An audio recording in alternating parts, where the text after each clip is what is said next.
प्यारे बच्चों, कैसे हो आप सभी। आशा करती हूँ कि आप सभी स्वस्थ होंगे और खुशहाल होंगे। चलिए बच्चों, हम अपनी आज की वर्कशीट जो कि कक्षा 3 विषय सामाजिक ज्ञान उपविषय बच्चों की दिल्ली भाग 2 सप्ताह 10 को हल करते हैं। चलिए बच्चों, हम अपने पहले प्रश्न की तरफ बढ़ते हैं।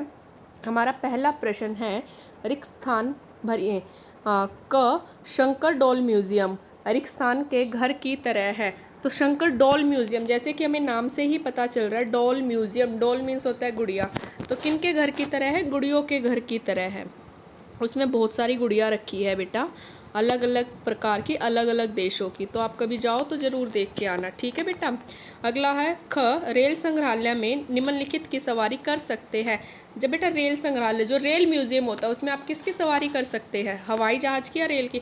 अगर वो रेल संग्रहालय है तो हम रेल की ही करेंगे, हवाई जहाज़ की कैसे कर लेंगे? तो यहाँ पे आएगा रेल।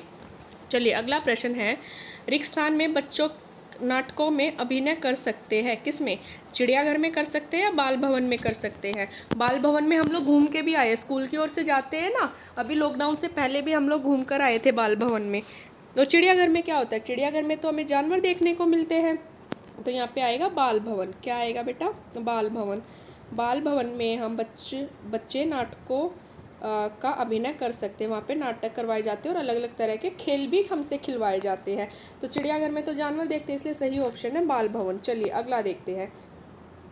अगला है, रिक्त स्थान में बच्चे नाटकों में अभिनय, ये तो हो गया हमारा घ। रिक्त स्थान में देशी और विदेशी सब तरह की गुड़िया देख सकते हैं। अभी मैंने बताया था ऊपर क्या था, शंकर डोल म्यूजियम है या बेटा बाल भवन है? तो यहाँ पे आएगा शंकर डोल म्यूजियम, क्योंकि डोल म्यूजियम जो होता है वहाँ पे अलग अलग प्रकार की आपको गुड़िया देखने को मिलेगी, देश विदेशों की, जापान की गुड़िया, कोरिया की, अलग अलग देशों की वहाँ पे आप लोगों को गुड़िया देखने को मिलती हैं।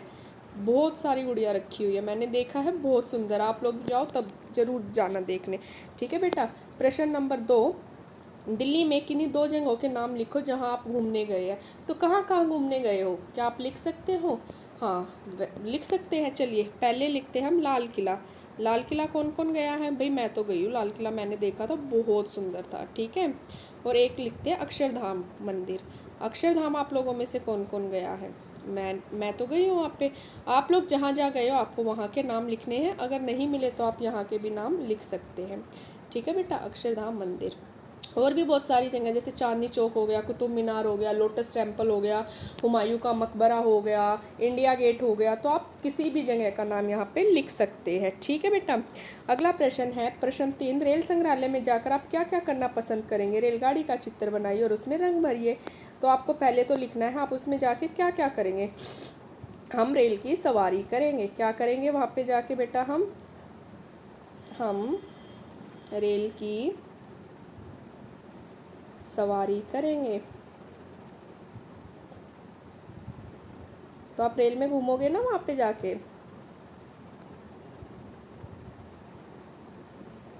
रेल की सवारी करेंगे। तो यहाँ पे आप लोगों को रेल का एक चित्र बनाना है और उसमें रंग भरने हैं। तो इस टाइप से आप रेल का एक चित्र बना सकते हो। रेल में बहुत सारे डब्बे होते हैं ना, तो यहाँ पे उसके छोटे छोटे पहिए लगा देना रेल के। आप लोग इससे सुंदर चित्र भी बना सकते हो, ठीक है बेटा। ये रेल की खिड़कियाँ हो गई, ठीक है। ऐसे ये रेल का पहला डब्बा हो गया, ये रेल का इंजन हो गया। यहाँ पे ऐसे इसमें आप रंग भर सकते हो, पटरी पर चल रही है रेल, ठीक है। तो इसमें आप अपनी मर्जी का रंग भी भर सकते हो। चलिए अगले प्रश्न की तरफ बढ़ते हैं। हमारा अगला प्रश्न है, नीचे दिए गए चित्रों को ध्यान से देखकर बताइए कि बाल भवन में आप क्या क्या कर सकते हैं। चलिए हम देखते हैं बाल भवन में हम क्या क्या कर सकते हैं। पहला है, बाल भवन में हम ड्राइंग कर सकते हैं, चित्र बना सकते हैं, चित्र बनाना। तो ये वाली एक्टिविटी वहाँ पे आपकी होती है, आप चित्र बना सकते हैं। रेल की सवारी बेटा, ये भी आप बाल भवन में कर सकते हो। वहाँ पे एक रेल है जो कि आपके पूरे बाल भवन की सैर करवाती है। रेल की सवारी ये भी वहाँ पर होता है। इसकी टिकट आप लोगों को पहले ख़रीदनी होती है, फिर रेल की सवारी आप लोग वहाँ पे कर सकते हो। ये चीज़ भी वहाँ पे आप कर सकते हो। चलिए अगला है पेंटिंग करना, रंग भरना, मतलब पेंटिंग करना, ये एक टाइप से हो जाएगा, ठीक है। ये भी है पेंटिंग करना, आर्ट एंड क्राफ्ट जिसको हम बोलते हैं। क्राफ्टिंग इसको बोल सकते हैं, आर्ट एंड क्राफ्टिंग। पेपर की कटिंग वगैरह हो गई, ये सब कुछ हो गया। पेंटिंग इसको आप बोल सकते हो, पेंट कर रहे हैं बच्चे, ठीक है, तो ये सब भी आप लोग वहाँ पे कर सकते हो। चलिए अगला है अभिनय करना, नाटक करना। तो ये सब भी आप बाल भवन में कर सकते हो, अभिनय, नाटक करना, ठीक है, डांस करना वहाँ पे जाके, ठीक है, ये सब भी आप लोग वहाँ पे कर सकते हो।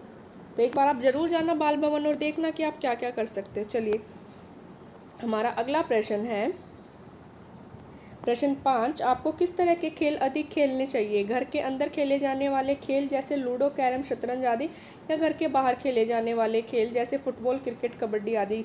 घर के बाहर खेले जाने वाले खेलों के क्या लाभ है?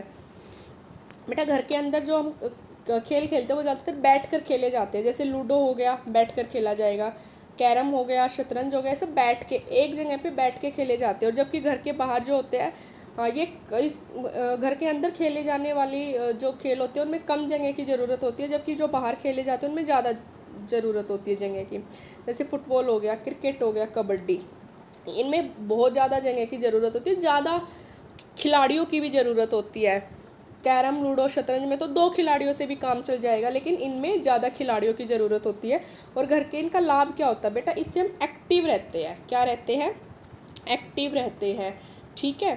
तो इससे व्यक्ति एक्टिव रहता है और लाइक वो हेल्दी भी रहता है, एक्सरसाइज उसकी होती रहती है, जो खाना वो अच्छे से डाइजेस्ट हो जाता है।